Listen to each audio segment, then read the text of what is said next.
జిఎఫ్ఎస్టి అనేది మీరు చూస్తే ఈరోజు ఈ పేరే global forum for sustainable transformation.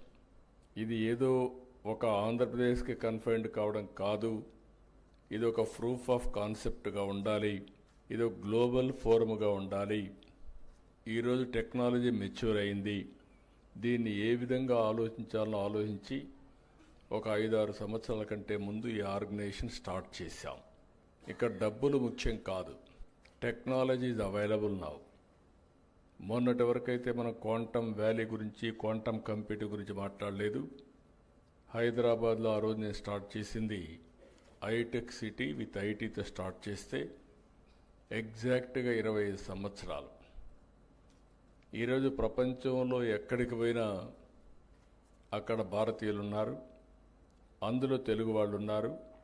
Highest per capita income సాధించిన ఏకైక వ్యక్తులు ఎవరంటే భారతీయులు అని చెప్పి కూడా నేను మీకు తెలియజేస్తున్నా. అమెరికాకు పోయినా, ఆస్ట్రేలియాకు పోయినా, ఎక్కడికి పోయినా